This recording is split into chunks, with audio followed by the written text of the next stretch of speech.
তোমার নবুয়তের দরজা বন্ধ, কিন্তু শাহাদাতের দরজা তো তুমি বন্ধ করনি। একটা নাম নতুন করে আল্লাহ তুমি লিখে নাও, শহীদ আবু সাইদ।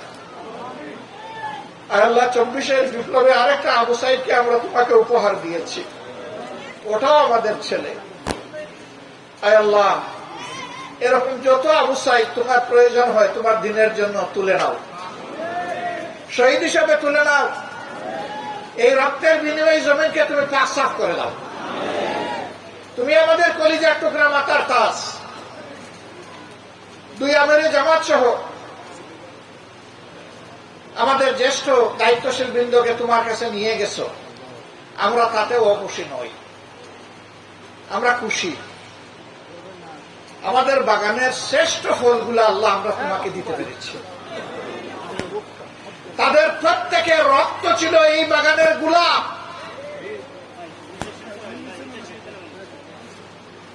এর সাথে যত সহকর্মী জালিম শাসকের হাতে নিহত হয়েছেন, সবার জন্য আল্লাহ তাআলার দরবারে দোয়া করি আল্লাহ তাদের সকলকে শহীদ হিসাবে কবুল করুন। এমনকি এই জালিমের কবজায় পড়ে আরো যারা দুনিয়া থেকে বিদায় নিয়েছে অন্যায়, তাদেরও সকলকে আল্লাহ শাহাদাতের মর্যাদা দান করুন। আপনারা শুনেছেন গতকাল ঢাকার উত্তরায় একটা সামরিক প্রশিক্ষণ বিমান বিধ্বস্ত হয়ে সেখানে মাইলস্টোন স্কুল এন্ড কলেজের বিপুল সংখ্যক ছাত্রছাত্রী, শিক্ষক, কর্মচারী আহত হয়েছেন। এ পর্যন্ত স্বীকার করা তথ্য অনুযায়ী গতকাল রাত 12টা পর্যন্ত এই সংখ্যা ছিল 20, যারা দুনিয়া ছেড়ে চলে গেছে।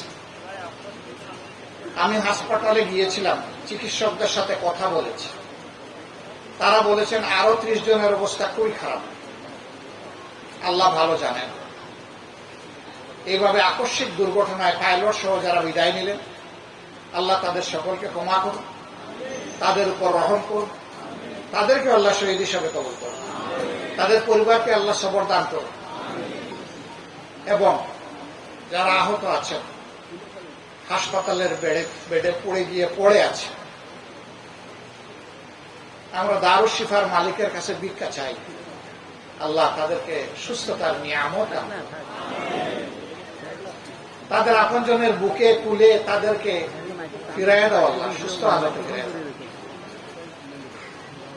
কিছু কিছু পরিবার তাদের সন্তানকে লাশ হিসাবে পাচ্ছে না, আবার হাসপাতালের বেডেও পাচ্ছে না।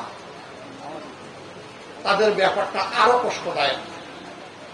আল্লাহ তারও একটা নেক ফয়সালা দান করুন।